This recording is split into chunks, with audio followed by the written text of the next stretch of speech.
Let's talk about the anatomy of the female orgasm. Excellent. This is another of my favorite topics. You know, in the foreplay stage where things are feeling really good, you're starting to get sensation down there. It's called the sexual response phase. So your pelvic floor switches on to help keep blood flow in that area. So it contracts to help keep everything nice and juicy and swollen and feeling good and plump down in the vulva region. And then during the plateau stage of the sexual response, things are feeling really great. You're really turned on. You're really liking where this is going. But it's almost like you hit this plateau and you just need a couple of minutes, or some people a bit longer, of continual foreplay to get you there. So during the plateau stage, that's when the pelvic floor's job is to do little butterfly flickers of contractions. Really? Just to increase the sensation down there. Aren't we clever? Here's the kicker. For a woman to climax, the pelvic floor is absolutely integral. Its job is to do a really steep relaxation and then a really sharp contraction. And it is the difference between those two movements that can get you over that hump to climax. So if you can't relax your pelvic floor properly or you can't contract it properly, it's going to be really hard to get over that hump to climax. And then when you hit climax, you know how you get these like waves of pleasure that start in the tummy kind of region and expand out, so you get a full body explosion or release. Those waves of pleasure all stem from the pelvic floor. So your pelvic floor contracts and releases at 0.8 of a second to get you this whole body orgasm. And that muscle, the pelvic floor muscle, sends a little message to every other body part to give you those beautiful sensations. Because we don't really know that much about everything that happens at that point, do we? I mean, obviously. Very much understudied. It is. Yeah. I think it was only in 2016 that the clitoris was finally mapped out. Female sexual health is like wild. So to me. 9 years we've actually had some information. Absolutely. So and lucky. another little interesting fact is when they did the mapping of the clitoris, what they found was, you know how we talk about the G-spot? Mm-hmm. So obviously a guy, I think it was in the 50s or the 60s, came up with this G-spot.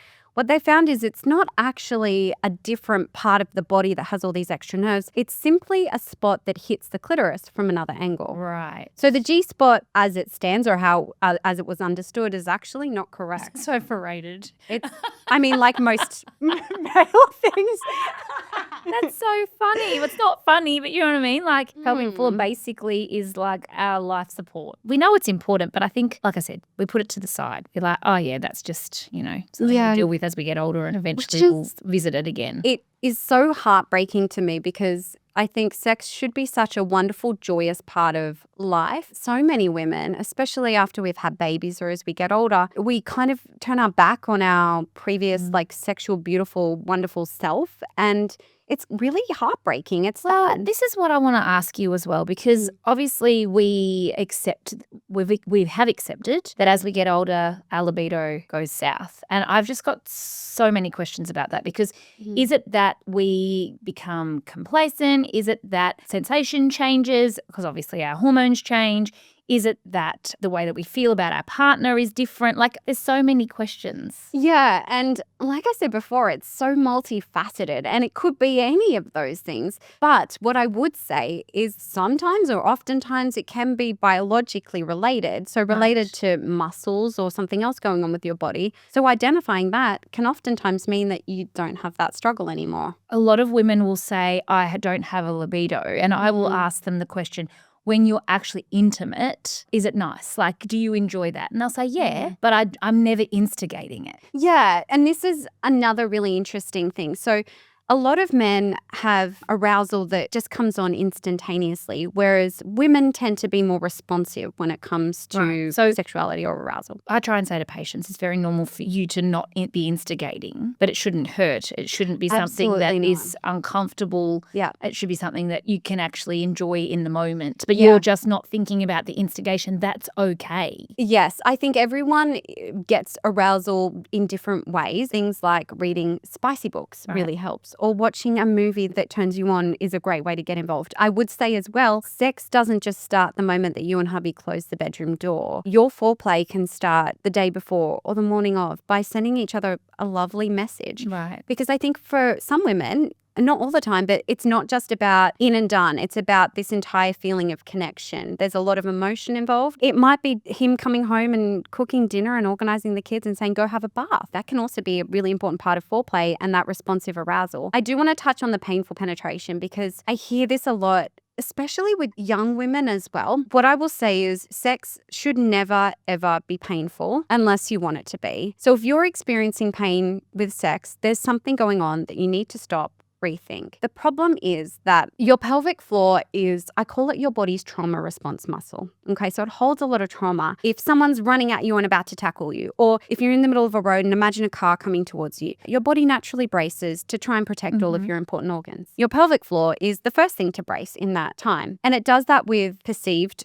trauma, perceived stress or just normal stress, or physical stress or hurt, like physical hurt as well. Your pelvic floor braces in response to try and protect everything, but it's notorious for not being able to let go after that response. So if you're having sex and you're experiencing pain, your pelvic floor does what it's meant to do and it braces in response to pain. But the problem is, we talked about this before, where your pelvic floor forms a framework around your vagina. So if your pelvic floor is braced, it means the vaginal canal is tighter. The problem is that's going to create more pain, right? Because the tighter you are down there, the more painful penetration is going to be. And with penetrative sex, it really needs to be relaxed and lubricated. Women oftentimes get into this cycle that's really hard to break, where they have painful sex, their body braces in response to that pain, and then they come back again the day after or a week after in response to perceiving sex and perceiving or expecting that pain. The vaginal canal and the pelvic floor grip even tighter this time, because they're like, oh, it's going to be even worse this time. And then the next time they have sex, it's again going to go harder and tighter and more painful. And so it's really hard to break out of that cycle if you get into it. I always say, if there is any pain with penetration, stop, try other things. And remember that this whole historical understanding of sex as being penetration and finishing when the male comes is outdated and not true. Sex can be whatever brings you and your partner pleasure. So stop with penetration, try other things, enjoy each other's company in other ways, and just take penetration off the table until you feel like you're ready, until you are relaxed enough to try again. Well, your body tells you that you're ready. Your body Keeps score here, right? You can go, I want to do this, but your body's like, nope, I don't. What is that term? It's like, grit your teeth and think of England. Absolutely do not do that. Don't heard of that, but that's terrible. Did I make that up? No, it sounds like someone made it up, but I don't think it was you. But say, oh, wow. So yes, absolutely do not grit your teeth and think of England.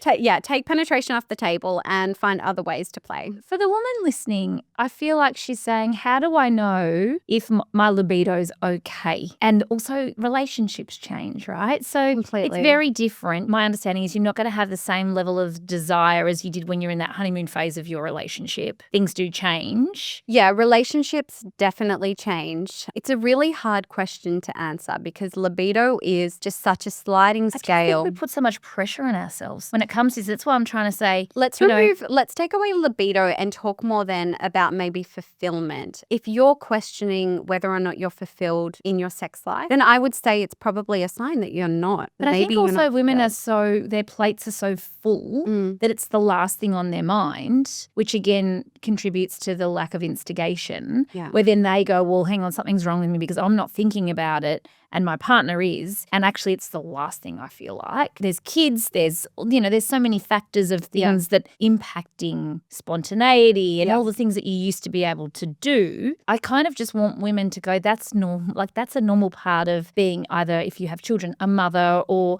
being a career person or whatever it is. It doesn't mean that there's anything necessarily wrong with your libido or your fulfillment. It means you have to actually give it some attention maybe. Yeah, I would agree with that. I would say that there's always going to be stages in your life where sex is not a priority, but I think it is important to understand the effect of a good sex life on your overall well-being and also how it can affect your relationship and your relationship with yourself, because sex does not have to be with a partner. Being gentle on yourself is really important, but also not deprioritizing sex because of you're being stretched in other ways. I think bringing back... It's like anything you've got to give effort to, isn't it? Absolutely. It also is almost like the more effort you give it or the more time you spend in your sexual, sensual self, the more you want to be there too. I would say if you've had a dry spell for a while, it can be really hard to break that spell and get back into it. But oftentimes once you do and you have some really wonderful sexual experiences, you don't really want to ever leave that. Right.